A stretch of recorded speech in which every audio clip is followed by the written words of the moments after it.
أشهد أن لا إله إلا الله وحده لا شريك له وأشهد أن محمدا عبده ورسوله أما بعد فأعوذ بالله من الشيطان الرجيم بسم الله الرحمن الرحيم الحمد لله رب العالمين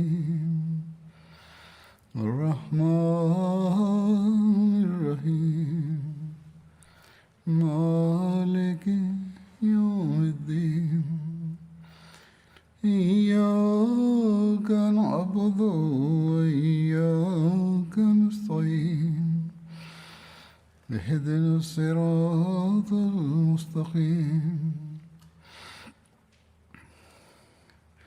صراط الذين أنعمت عليهم غير المغضوب عليهم ولا الضالين. Bismillahirrahmanirrahim. Hazreti Halifatul Mesih peti, da Allah bude njegov pomagač, je rekao, kao što sam spomenuo na prošloj hudbi, da ću danas da nastavim i govorim o borbama koje su se desile u toku hilafeta Ebu Bekra radijallahu anhu, što se tiče Perzijaca. Zatu Salasil borba ili borba Kazima. Borba se odvila u Muharremul Haram 12. posle Hidžre. Također je poznata kao borba Hafir. Također je poznata kao borba znači lanaca, to je zbog toga što su se Perzijci jedni za druge svezali lancima u toku te borbe, tako da oni ne mogu bježati. Neki istoričari ne prihvataju ovu battle salasul, ovu borbu, kao da je to istiniti događaj. Blizu Kazima mjesta Perzijci i muslimani su se znači borili i također je poznata borba kao Kazima zbog tog mjesta. To je grad koji je prema Basra i Bahreinu. I zato što je Hafir mjesto bilo blizu, također se ova borba naziva i borba Hafir. Hazreti Halid bin Velid je bio glavni komadant za muslimane, a Hurmus je bio komadant Perzijaca. 1800 boraca je bilo u muslimanskoj armiji, a kao što sam spomenuo ranije, Hurmaz je bio guverner te regije i imao je najveći status među tim ljudima. Od svih tih perzijskih vođa on je imao najveći status. Tradicija u Iranu je bila da ako neko ima veliki status, nosi neke posebne kape, i što im je bio veći status po porijeklu ili imovini i imućnosti, oni su nosili sve te bolje kape na glavi. I rečeno je da 100.000 dirhama najskuplja kapa je koštala. I znači osobe sa najvećim tim statusom su mogle da nose te takve kape. I prema tome možemo da vidimo koliki je njegov status bio od toga Hurmaza, da je njegova kapa koštala 100.000 dirhama. Perzijci su mu dali veliku čast, ali Arapi koji su živjeli tu na toj granici između Arabije i Perzije nisu ga voljeli zato što je on njih, nije ih tretirao sa ravnopravno. Ovi Arapi nisu bili muslimani, ali kad bi govorili uvijek u vezi neke osobe koja ima vrlo znači slab moral, oni bi znači njegovo ime spominjali. Toliko oni njega nisu znači podnosili. I na primjer govorili ta osoba je znači još gora od Hurmaza. I znači u svakom slučaju Hurmaz je često imao znači neke konflikte s njima, a također i sa Indijcima na moru. Hazreti Halid bin Velid prije nego što je krenuo iz Jamame napisao je pismo Hurmazu u kojem je glasilo znači da bude poslušan i bit će znači zaštićen ako prihvati da plaća džiziju, cijela njegova znači nacija će biti zaštićena. I kad je Hurmaz dobio ovo pismo od Hazreti Halida radijallahu anhu, on je to podijelio sa svojim, znači pokazao ga je njegovom kralju i onda je pripremio armiju i krenuo je da se bori protiv Hazreti Halida radijallahu anhu. Išao je žurno, znači, ali se nije sreo sa Hazreti Halidom na putu. I saznao je da su muslimani u Hafi mjestu se znači došli i onda je krenuo prema ovom mjestu Hafir, okrenuo se s tog puta. To je mjesto između Medine i Basre. I znači onda je svoju poredao vojsku sa desne strane i lijeve je stavio svoju braću, to jeste Hurmaz, Ubaz i Anušđan su se zvali, njegova braća. I Perzijci su se znači prema ovome hadisu svezali jedni za druge sa lancima. I onda kad su i neki vidjeli, rekli su vi pomažete neprijateljima protiv vas sa ovakvom strategijom kad ste se svezali jedni za druge. I rekli su im da ovo nije dobro i da trebaju da to znači da se odvežu jedni od drugih. Kako god, oni koji su to već uradili, rekli su da mi znamo da vi hoćete da pobjegnete, zato sa ovome našem načinu protivite. Kad je Hazreti Halid radijallahu anhu čuo da je Hurmuz došao, krenuo je znači prema njemu i oni su tu kamp u tom mjestu napravili. Hurmuz je znači uzeo kontrolu vode. Hazreti Halidov kamp je bio na mjestu gdje nije bilo vode i to su mu i rekli da tu nema vode i onda su rekli da moraju nešto da urade u vezi toga da i oni oduzmu tu eriju gdje se voda nalazila. I onda su oni znači skinuli svoje te stvari sa svojih jahaćih životinja i krenuli su znači prema neprijateljima. Allah dželešanuhu je dao kišu i padala je, došla je iza muslimana i to im je dosta pomoglo. Hurmuz je htio znači da prevari Hazreti Halida sa ovom novom strategijom, da napadne Hazreti Halida, ali ostavio jednu jedinicu da iznenada napadnu ih poslije. I kada su se znači suočili, Hazreti Halid je sišao sa svog konja, također je i Hurmuz, i oni su izašli kao na dvoboj. Hazreti Halid radijallahu anhu je znači prišao bliže i počeli se znači da bore jedan protiv drugog. I Hazreti Halid je znači tad bio jači, ali su od Hurmaza njegovi vojnici onda znači napali. I znači pravilo je bilo borbe, ako dvojica izađu na dvoboj, drugi ne smiju prilaziti, to su bila pravila te borbe, ali su oni to prekršili. Ali opet Hazreti Halid radijallahu anhu je bio u stanju i ubio Hurmuza.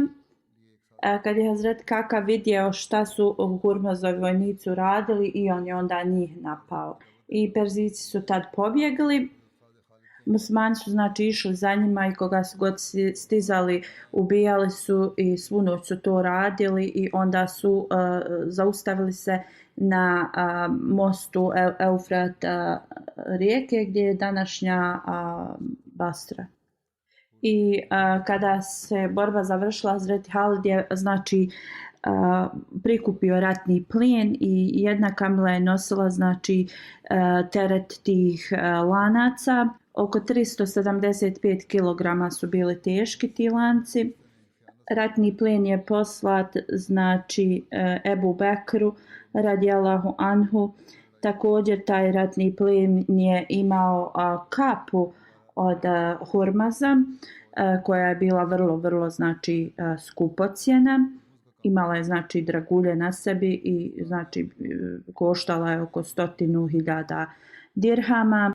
Hazreti Ebu Bekr radijallahu anhu je dao tu kapu Hazreti Halidu bin Velidu. Hazreti Halid je poslao znači radosne vijesti svugdje i poslao je i slona i taj ratni plijen u Medinu. Zir bin Kulejb je otišao u Medinu sa Hums i sa tim slonom. Ljudi u Medini nikada prije tad nisu vidjeli slona prije. Ne samo ljudi iz Medine, ba ljudi iz Arabije nisu prije vidjeli slona. Starije žene su znači bile začuđene i pitale su je li to kao Allahovo stvorenje ili nešto što su ljudi napravili. Hazreti Ebu Bekr radijallahu anhu je tad poslao tog slona nazad sa Hazreti Zirh, Hazreti Halidu. Znači, jedan od glavnih ključnih razloga zašto su muslimani tad uspjeli jeste instrukciju koju je Ebu Bekr radijallahu anhu dao muslimanima u vezi tih Arapa koji nisu bili muslimani, koji su bili na toj granici. I Halid radijallahu anhu je to znači ispunio. Ova instrukcija je bila da oni ne smiju dirati te Arape koji su bili zemljoradnici i osim da im se uzme jedna vrlo mala cijena za džiziju, ništa drugo im od njih se nije smjelo uzeti. Oni koji su učestvovali u toj borbi dobili su 1000 dirhama. Oni koji nisu imali znači jahačije životinje, 1/3 su dobili. Ova borba je imala mnogo viši znači utjecaj na muslimane, jer ako usporedite kolika je ta vojska perzijska bila, koliko su oni bili uspješni i sve to, a muslimani tako imali malu armiju i pobijedili, znači to je ostavilo veliki utisak i dalo je znači hrabrost drugima. Također muslimani znači nisu mogli ni zamisliti koliki su ratni plijen tad dobili. Borba u Gula u 12. hidžetskoj se također odvila. Hazreti Ebu Bekr je naredio Halidu bin Velidu da krene prema Iraku. U tom mjestu Bula svi trgovački karavani su se zaustavljali. Dva hadisa postoje u vezi pobjede te u Bula mjesta. Jedan hadis govori da su osvojili to mjesto u toku hilafeta Ebu Bekra radijallahu anhu, ali da su to poslije Perzijci opet osvojili to mjesto i onda u vrijeme hilafeta Omera radijallahu anhu ponovo je bila osvojena od strane muslimana. Lama Tabri u svojoj knjizi je zabilježio neke detalje ove borbe u vrijeme Ebu Bekra radijallahu anhu. On također tu spominje da ovaj hadis koji je zabilježio da se to mjesto osvojeno u toku Ebu Bekra radijallahu anhu hilafeta, da ima kao autentični hadis koji govori da je osvojeno to mjesto u 14. hidžretskoj kad je bio hilafet Hazreti Omera radijallahu anhu. I Utba bin Gazvan je to osvojio. I također u drugim historijskim knjigama se ovo spominje. I znači postoje različita mišljenja kod historičara, neki misle da se to osvojilo u toku Ebu Bekrovog radijallahu anhu hilafeta, dok drugi govore da je to bilo u vrijeme Omera radijallahu anhu. I znači radi ovih zapisa da su oba dvojica osvojili, izgleda da je bilo osvojeno u toku prema historijskim zapisima u toku Ebu Bekra radijallahu anhu, ali da su se onda ti ljudi tu i pobunili i ponovo pripala vlast Perzicima, ali da je posle Omer radijallahu anhu osvojio. I onda Hazreti Halid radijallahu anhu je poslao Hazreti Musanu, znači poslije ove borbe da idu za Perzicima, a poslao je Hazreti Makal u ovo mjesto Bulla da prikupi znači ratni plijen. Makal je to uradio, što mu je Halid radijallahu anhu naredio u Bulli. U detalju u vezi kada je Omer radijallahu anhu ovo mjesto osvojio su sljedeći: poslao je Hazreti Utbu u to mjesto i to je bilo u 14. ili 16. hidžretskoj. Rekao mu je da tu boravi 1 mjesec dana.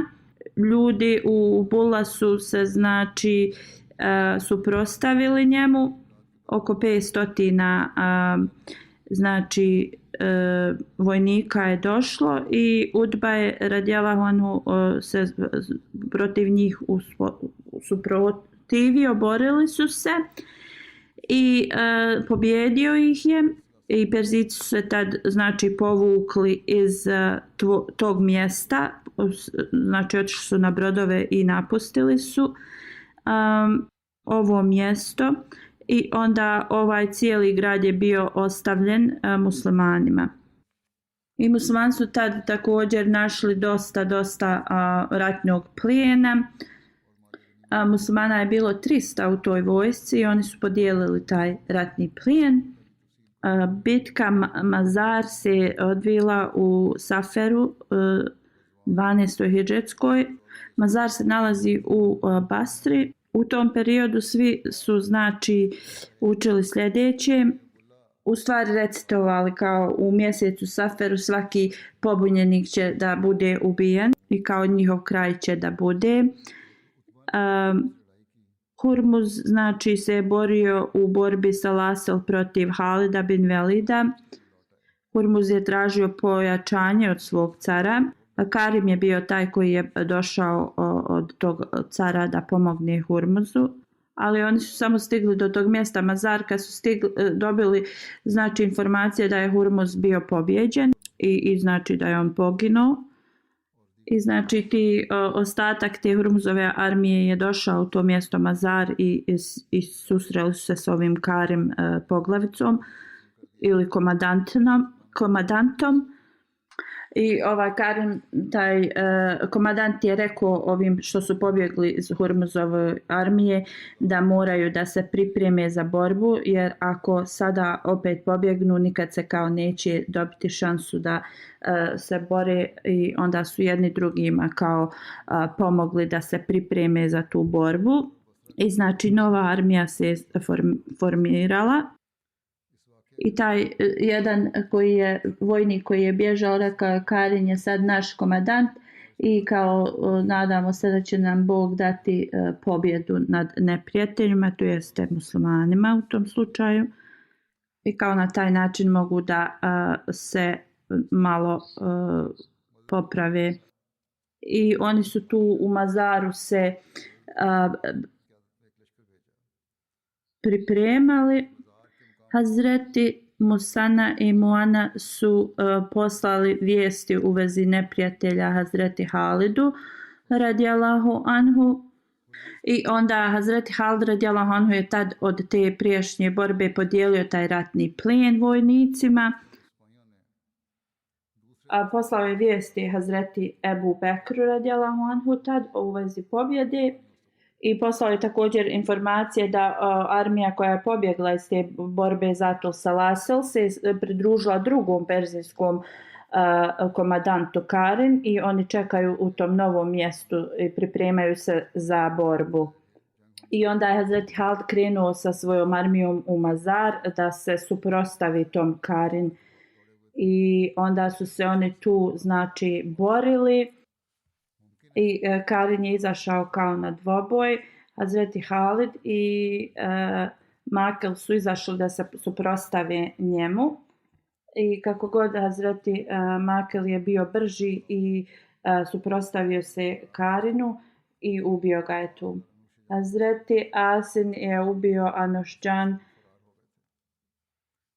a drugi je ubio znači trećeg tog perzijskog komadanta i onda njihova armija se opet razbježala. U toku ove bitke mnogi Perzijci su ubijeni, a oni također mnogi su i pobjegli. Hazreti Sejd bin Numan, kad je Hazreti Halid podijelio ratni znači plijen prema propisu vojnicima, on je znači ostatak bio u pratnji toj da odnesu ostatak u Medinu. 30.000 Perzijaca prema jednom hadisu se spominje da je ubijeno u tom ratu.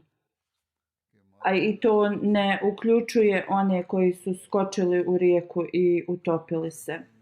I rečeno je da znači voda nije zaustavila muslimane, nijednog znači njihovog neprijateljskog vojnika ne bi oni izostavili.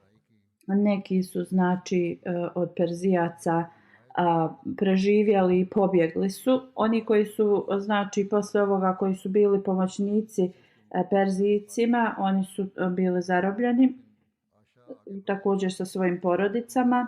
Abul Hasan Basri je bio jedan među tim zarobljenicima tad. I rečeno je da je on bio otac od imama Hasana Basrija. I on je postao musliman i postao je veliki učenjak islama u Basri. Abul Hasan Basri je znači kad je bio zarobljen odveden u Medinu i tu je znači oslobođen u Medini. Posle ove borbe znači svima je pokazana velika znači poštovanje. Svi su znači tretirani ravnopravno, osim malo znači iznosa za džiziju, sve ostala imovina i sve su mogli da zadrže. Posle ovoga Hazreti Halid radijallahu anhu se okrenuo svoju pažnju znači da uspostavi zakon i mir u ovim osvojenim zemljama ili mjestima. Onda je postavio ljude koji su znači prikupljali džiziju u tim prostorima. Također je napravio razne bataljone za sigurnost tih mjesta i rečeno im je da dobro paze kud se neprijatelji znači kreću i ako slučajno neprijatelji napadnu da imaju dozvolu da se bore protiv njih. Borba Mazar je bila udaljena vrlo kratku distancu od mjesta Hira i onda Hazreti Halid kad se pobrinuo u vezi svega posle ovih ratova i borbi, okrenuo je svoju pažnju prema znači prikupljanju informacija u vezi neprijatelja i koji je njihov sljedeći korak. Borba Valadža je sljedeća borba. Također se desila u Saferu mjesecu, 12. hidžretskoj. Blizu Kaskara Veleđa je vrlo suh predio ili kao pustinja. I tada su znači Perzijci su prošli kroz veliku sramotu izgubivši ove borbe od muslimana. Njihovi mnogi znači važni vođe su tad bili ubijeni. I onda perzijski car je naredio sljedeće, da se pripreme dobro i da napadnu muslimane. Bekar bin Vail, kršćansko pleme iz Iraka, je bilo pozvato u Iran i oni su kao bili jednostavno pripremljeni da i oni se bore protiv muslimana i znači armija se formirala. Andar Zagar je bio vođa te armije i oni su krenuli prema Velađa mjestu. Također ti ljudi koji su živjeli blizu Hira, oni su se pridružili ovoj armiji. Bahman Džazbi je bio poslat sa velikom armijom uz te kršćane i zbog toga da ako oni pobjede nisu željeli da tu znači pobjedu i slavu kršćani sebi pripišu. I tada kad su se svi oni sakupili, kad je perzijski car vidio tu armiju, onda je odlučio da napadne Halida bin Velida. Hazreti Halid je bio blizu Basre kad je čuo da se ova velika perzijska armija u Velađi skupila. I njegova strategija je bila da ovu perzijsku armiju napadne sa 3 strane, tako da se oni opet razbježu ili da se znači budu zbunjeni šta se dešava. Suvejd bin Mukarrim, on je postavio njega da ostane umjesto Halida bin Velida u tom mjestu Hafir. A on je otišao, Hazreti Halid je otišao da se pridruži njegovoj armiji u drugom mjestu. Naredio im je znači da uvijek ostanu oprezni i da ne budu pod ničim utjecajem. I onda je krenuo i borio se znači protiv ove armije sa svojom armijom. Velika borba se znači desila. Hazreti Halid bin Velid je sa oba dvije strane napao ove Perzice. A Perzici su se znači razbježali jer su bili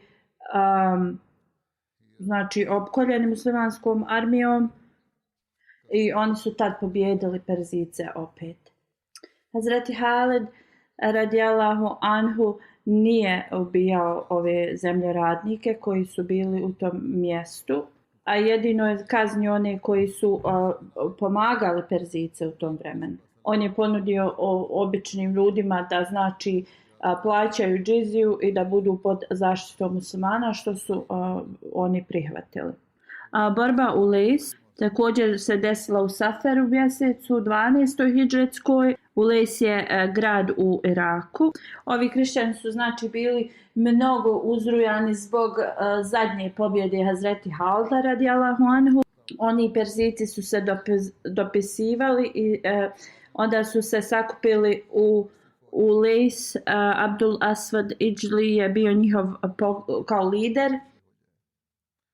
Bahman Džazbi je dobio znači od perzijskog cara pismo i instrukcije da povede svoju armiju u ovo Ulejs mjesto i da se pridruži kršćanima i drugim tim Perzicima u tom mjestu i da se pripremi za borbu.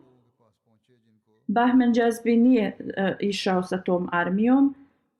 On je znači postavio Džabana kao komandanta te armije, dao mu je instrukcije da znači da poziva ljude u tu borbu, ali da ne počne se boriti dok on ne dođe. Jedino ako budu napadnuti onda da se mogu boriti. Džaban je krenuo prema Ulejs. Bahman Džaz je otišao perzijskom caru. Taj perzijski car je bio bolestan kad je on stigao kod njega.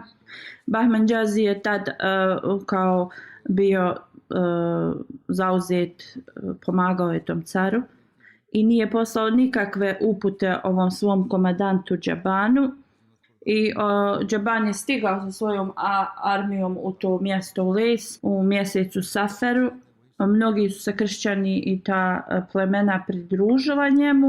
I kad je Hazreti Halid čuo u vezi ovoga, on je krenuo da napadne njih, ali nije imao informaciju u vezi ovog Džabana i njegove armije. Hazreti Halid je krenuo znači da se bori protiv ovih Arapa i ovih kršćanskih plemena. Kako god, on se tu borio sa ovim Džabanom Perzicam. Kad je Džaban došao u Lejs mjesto, pitali su ga kao da li trebaju da idu da prikupe informacije u vezi muslimana ili da jedu. Znači pitali su ga šta trebaju, da li da idu da se bore odmah ili da jedu, koje su njegove upute. Džaban je rekao ako opozicija znači ne napada, onda oni trebaju da ostanu mirni. Kako god, Džaban im je rekao da ima osjećaj da će napasti ih iznenada muslimani, ali ovi ga nisu slušali i oni su znači prostrli svoja platna i hranu su izvadili i svi su sjeli da jedu. Hazreti Halid je tu stigao, znači oni su stovarili svoje stvari i odmah je krenuo u napad, stavio je bataljon iza da ga štiti i uzvikivao je gdje je Abdžer, gdje je Abdul Aswad, gdje je Malik bin Ejs. Osim Malika svi su znači ostali tihi, nisu ništa govorili. I on je ustao, taj Malik, prema Halidu bin Velidu radijallahu anhu da se bori protiv njega i Halid radijallahu anhu ga je upitao osim svih znači ovih ljudi šta je tebi dalo kao hrabrost da se boriš protiv mene, jer nemaš snage da ti se boriš protiv mene. I onda ga je Hazreti Halid ubio radijallahu anhu. Arapi su tad ustali, nisu znači imali vremena ni da jedu. Džaban je rekao svom narodu da li vas ja nisam upozorio u vezi da jedete. I rekao i tako mi Boga nikada nisam se više bojao nijedne borbe kao što se bojim današnje.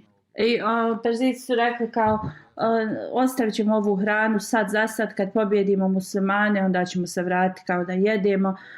Džaban je rekao tako mi Boga to ne izgleda da će se to desiti, izgleda kao da ste vi ovu hranu postavili za njih da jedu.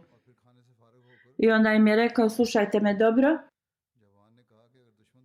otrujte tu hranu, ako budete pobjednici, znači samo ćete izgubiti tu hranu, nemojte je jesti, a ako oni budu pobjednici, kad dođu, ješće tu otrovanu hranu. Kako god ovi ljudi su bili toliko znači sigurni da će oni biti pobjednici i rekli su da to nema potrebe da se to radi, oni će vrlo lako pobijediti ovu borbu i onda će jesti svoju hranu. Hazreti Halid je onda organizovao svoju armiju na istu strategiju kao u prošloj borbi. Perzijci su također čekali ovoga Bahmana da dođe sa svojom velikom armijom im na ispomoć. Kako god, Bahman nije ni rekao ni kralju šta se dešava zato što je bio bolestan, taj njihov car perzijski, niti je krenuo na ispomoć ovoj vojsci. Nije imao nikakvu komunikaciju sa ovom armijom koja je došla da se bori protiv muslimana. Muslimani se tad dobro borili i onda historičar piše da prvo su kršćani u toj borbi napali, ali njihov poglavica, ili nije poglavica, vođa, komandant, taj Malik je odmah poginuo.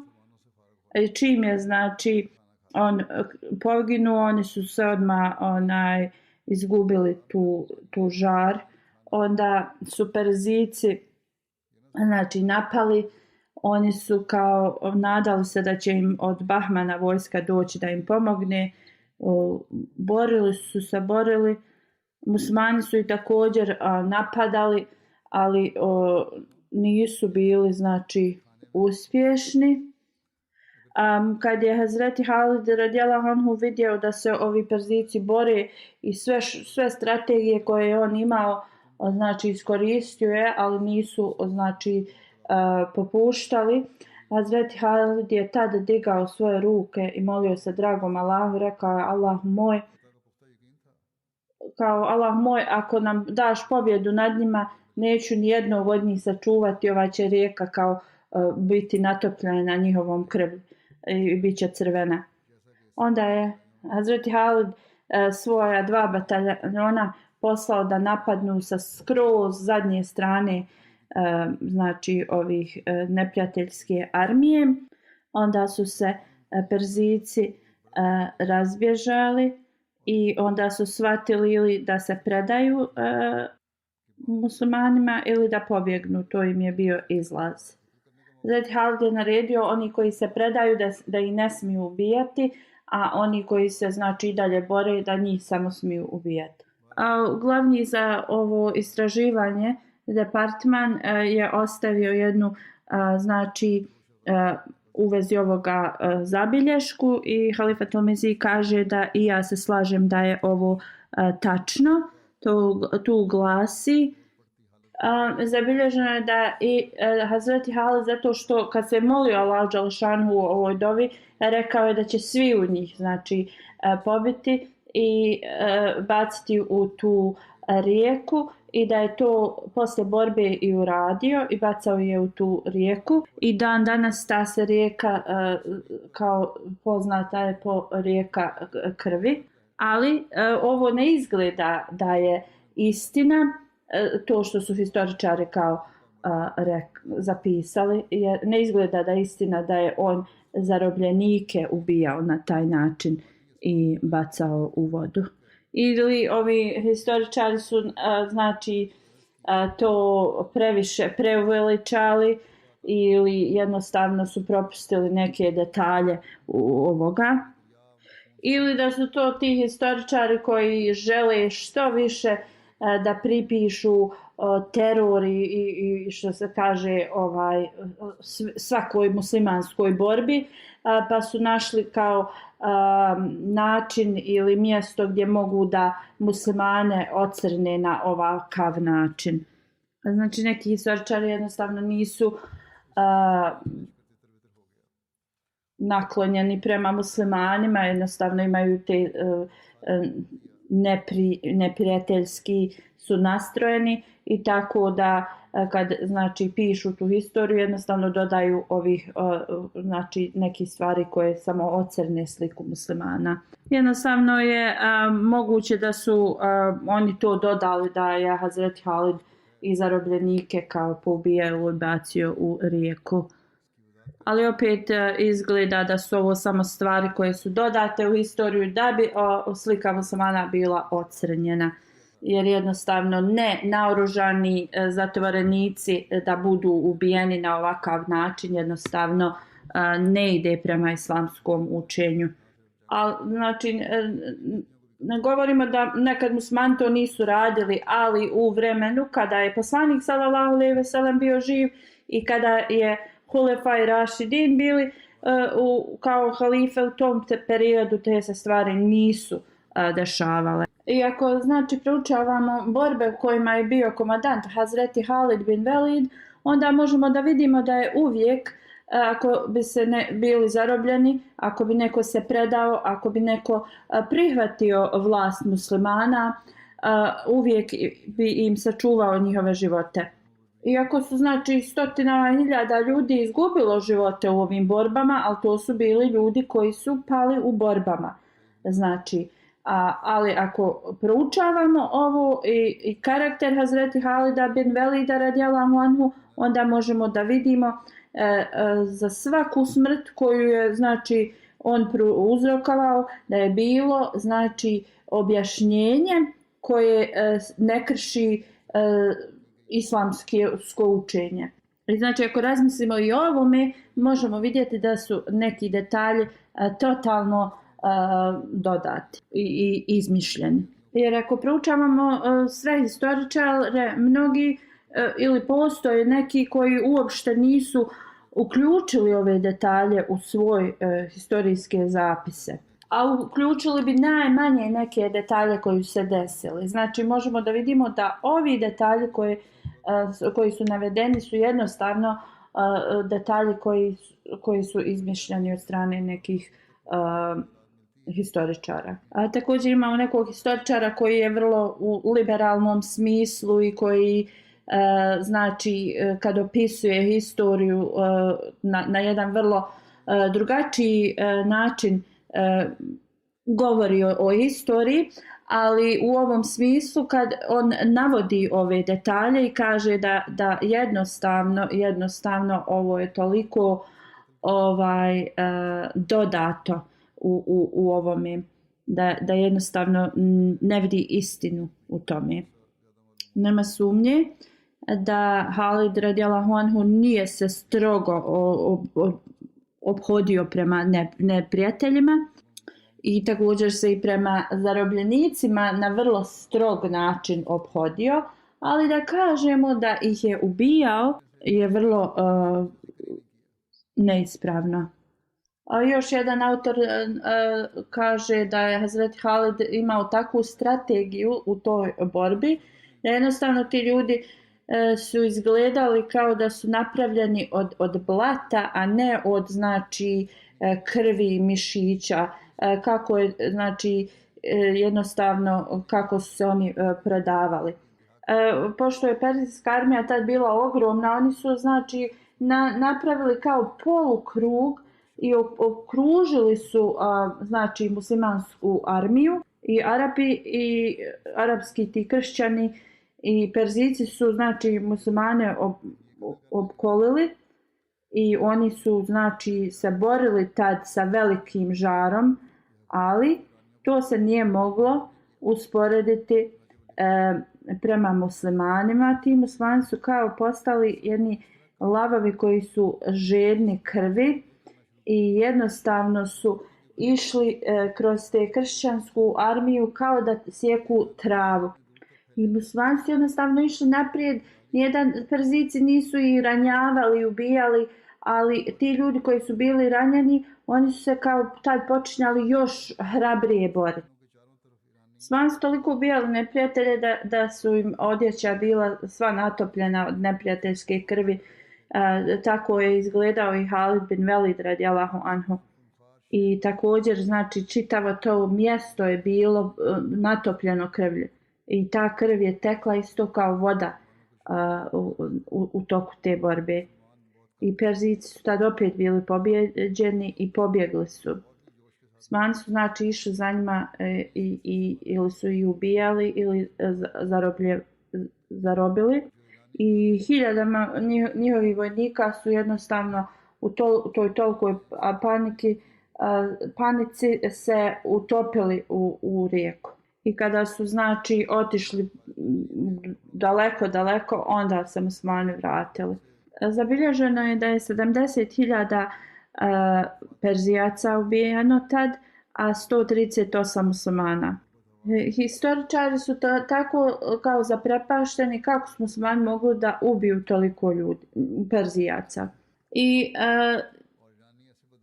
još jedan autor piše da, na primjer, iako je taj incident, da kažemo, koji je rečen da će rijeka postati crvena od njihove krvi, istina, to može da bude kao istina da su ovi ranjeni njihovi vojnici koji su, znamo da su izgubili svoj život u toj znači borbi, jednostavno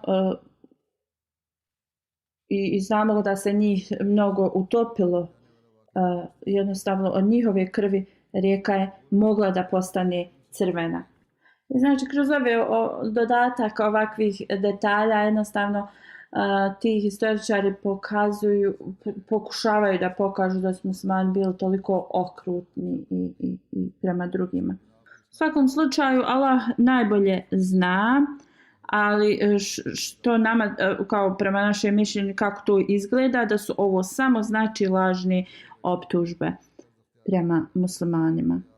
I u svakom slučaju kad se borba završila i Hazreti Halid je stajao pored te hrane i rekao ovo je za vas, jer u vrijeme poslanika sallallahu alejhi ve sellem poslanik bi rekao ovo je za vas, ovo su za vas neprijatelji kao pripremili koji su pobjeđeni.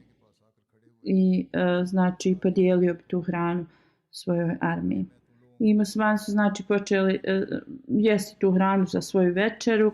70.000 neprijatelja je bilo ubijeno, što je već spomenuto.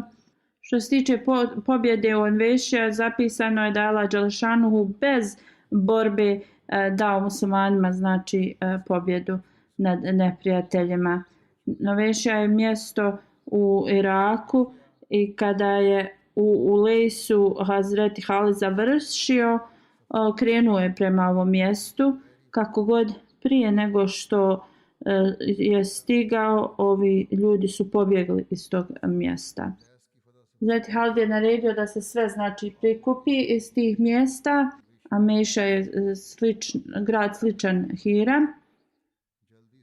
To mjesto Meša, taj prikupljeni ratni plijen, nikada dotad nisu imali ni iz bilo koje znači borbe prije toga. Toliko je znači ostavljeno.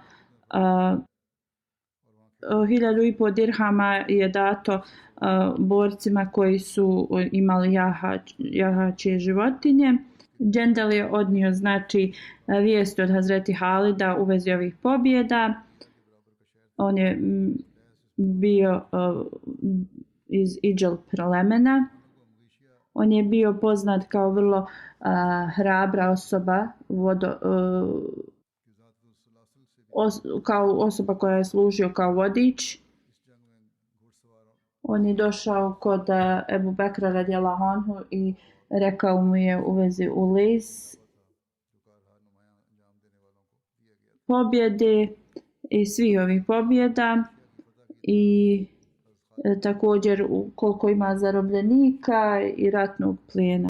Također je spomenuo kako se Hazreti Halid radijallahu anhu znači uspješno borio.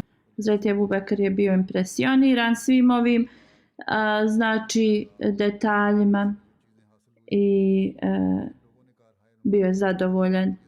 I također je bio mnogo zadovoljan na način na koji je ovaj čovjek iznio sve te detalje i pitao ga je kako se on zove.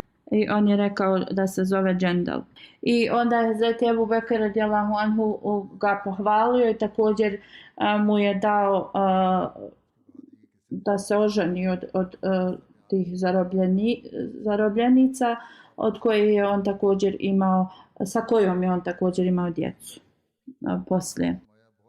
I Hazreti Ebu Bekr tad je rekao da nijedna žena neće moći roditi dijete koje će biti kao Halid bin Velid. Ostatak detalja ću da, ako Bog da, spomenem u budućnosti.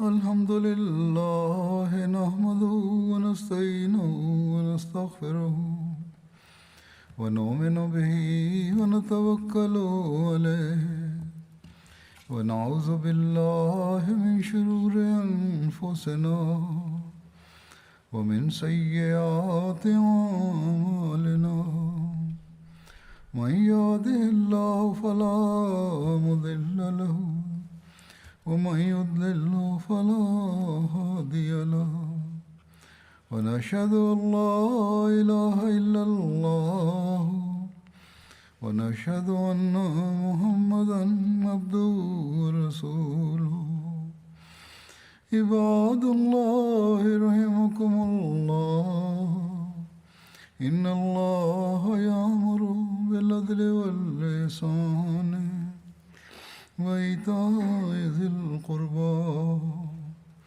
وينهى عن الفحشاء والمنكر والبغي يعظكم لعلكم تذكرون اذكروا الله يذكركم وادعوه يستجب لكم ولذكر الله أكبر